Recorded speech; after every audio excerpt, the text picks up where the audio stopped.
साथियों नमस्कार। मैं नंद कुमार पाठक SRP श्रावस्ती। 6 जून के इस डेली क्विज में हम आप सबका स्वागत करते हैं।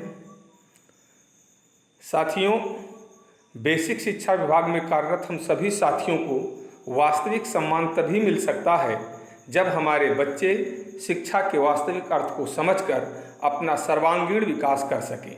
यह तभी संभव है जब हम सब दिए गए इन तीनों मॉड्यूलों को आत्मसात कर उसी के अनुसार कार्य करें। क्या आप सब इसके लिए तैयार हैं?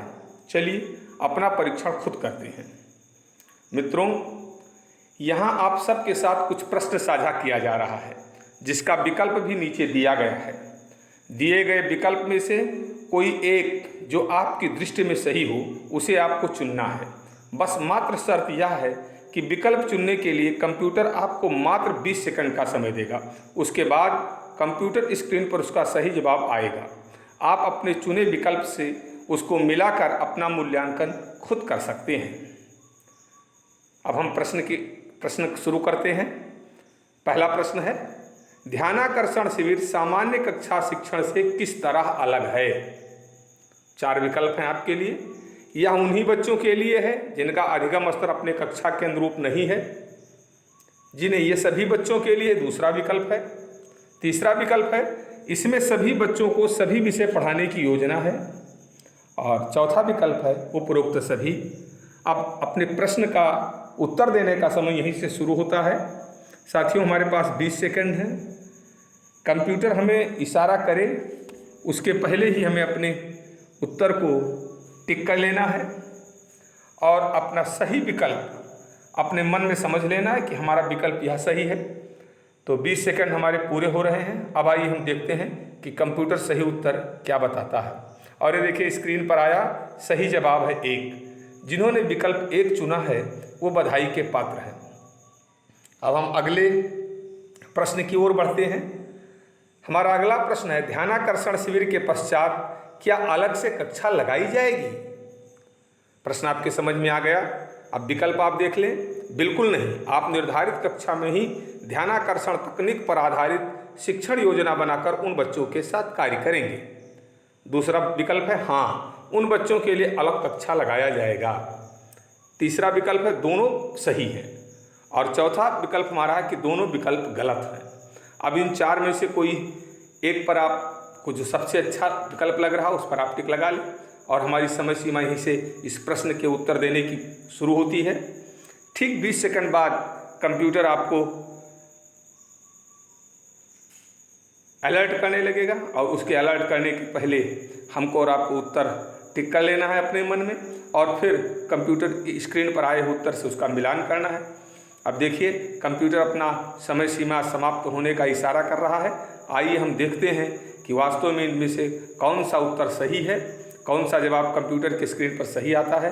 और सही जवाब है 1। जिन्होंने विकल्प 1 का चयन किया है वो निसंदेह बधाई के पात्र हैं। अगला हमारा जो साझा किया हुआ प्रश्न है, ध्यानाकर्षण तकनीक से शिक्षण करेंगे तो पाठ्यक्रम कैसे पूरा होगा? बहुत से अध्यापकों के दिमाग में ये प्रश्न है। उसका विकल्प है, 4 विकल्प दिए गए हैं। पहला विकल्प है, शिक्षण का कार्य अपने बच्चों के अधिगम स्तर को जानकर उसी अनुरूप शिक्षण योजना बनाकर विभिन्न तकनीक का इस्तेमाल करते हुए पाठ्यक्रम पूर्ण कराना है। दूसरा विकल्प है, इन बच्चों के पाठ्यक्रम से अध्यापक को ज़्यादा मतलब नहीं है। तीसरा विकल्प है, उपरोक्त दोनों सही हैं। और चौथा विकल्प है, उपरोक्त दोनों गलत हैं। अब हमारे इस प्रश्न के उत्तर देने की जो समय सीमा है वो प्रारंभ होती है। आपको समय सीमा के भीतर उत्तर देना है। साथियों, बहुत से अध्यापक ये बात करते भी हैं कि ध्यानाकर्षण तकनीक से अगर हम शिक्षण करेंगे तो पाठ्यक्रम कैसे पूरा होगा। आइए देखते हैं कि हमारे मन मस्तिष्क में, अपने मन मस्तिष्क में इसका क्या उत्तर बनता है।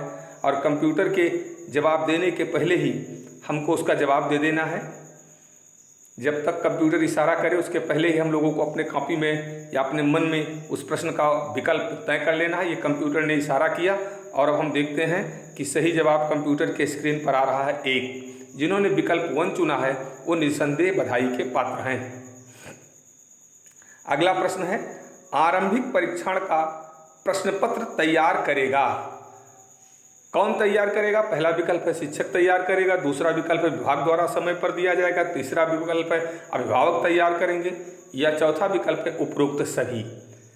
तो देखते हैं कि समय सीमा के भीतर आपका क्या जवाब आता है। आप अपने विकल्प को अपने मन में, अपने कॉपी में टिक कर लें। कौन सा विकल्प हमारा सही है? विकल्प 1 सही है, विकल्प 2 सही है, विकल्प 3 सही, विकल्प 4 सही है। और जो भी हमारा सही विकल्प है उस पर हम टिक करके और कंप्यूटर स्क्रीन पर उत्तर का इंतजार करेंगे। देखिए समय सीमा पूर्ण हो रहा है और कंप्यूटर इशारा कर रहा है। हम देखते हैं कि कंप्यूटर कौन सा सही जवाब हमारे लिए चयनित करता है। और ये है सही जवाब 1, यानी शिक्षक ही आरंभिक परीक्षण का प्रश्न पत्र तैयार करेगा। जिन्होंने विकल्प 1 का चयन किया वो निसंदेह बधाई के पात्र हैं। अगला प्रश्न साथियों, हमारे यहाँ तो कमज़ोर बच्चे आते हैं, वो कैसे सीखेंगे? अधिकांश अध्यापक के दिमाग में ये बात आती है, लोग कहते भी हैं। विकल्प है इसका, यह एक भ्रांति है, वास्तव में सभी बच्चे सीख सकते हैं। नंबर 2, कमज़ोर बच्चों में सीखने की क्षमता नहीं होती है। नंबर 3, यह भ्रांति नहीं है, सत्य है। चौथा है उपरोक्त सभी हैं। चलिए अब इस प्रश्न के उत्तर देने की समय सीमा यहीं से शुरू होती है। हमको 20 सेकंड में अपना उत्तर देना है। आपके दिमाग में, आपके मन में, मन मस्तिष्क में जो भी विकल्प सही लग रहा है आप उसको टिक कर लें, अपनी कॉपी पे टिक कर दें कि यह एक भ्रांति है, या कमज़ोर बच्चे में सीखने की क्षमता नहीं होती, यह भ्रांति नहीं सत्य है, या उपरोक्त चारों सही हैं। जो भी उत्तर आपको सही लग रहा है, देखिए कंप्यूटर इशारा कर रहा है। हमारे इस प्रश्न के उत्तर देने की समय सीमा पूरी हो रही है और सही विकल्प अब कंप्यूटर के स्क्रीन पर आ रहा है। सही जवाब है 1। जिन्होंने विकल्प 1 चुना है वो वास्तव में बधाई के पात्र हैं। मित्रों, उपरोक्त प्रश्नों में यदि आपके सभी प्रश्न का जवाब कंप्यूटर के जवाब से मेल खाता है तो निसंदेह आप विशेष शिक्षक हैं और आपने ध्यानाकर्षण मॉड्यूल को आत्मसात कर लिया है। आप निसंदेह मिशन प्रेरणा के लक्ष्य को पूरा कर सकते हैं। यदि आपके जवाब 60% गलत हैं तो एक बार पुनः आपको सोचना है, एक बार पुनः मॉड्यूल को आत्मसात करने की कोशिश आपको करनी चाहिए। यह मेरा सुझाव है। साथियों, शिक्षा है अनमोल रतन, पढ़ने का सब करो जतन। Thanks for your support. आपको बहुत बहुत धन्यवाद। आपको हमारा ये वीडियो कैसा लगा? यदि आपको अच्छा लगा तो आप इसे सब्सक्राइब करें, लाइक करें और लोगों में शेयर करें। धन्यवाद।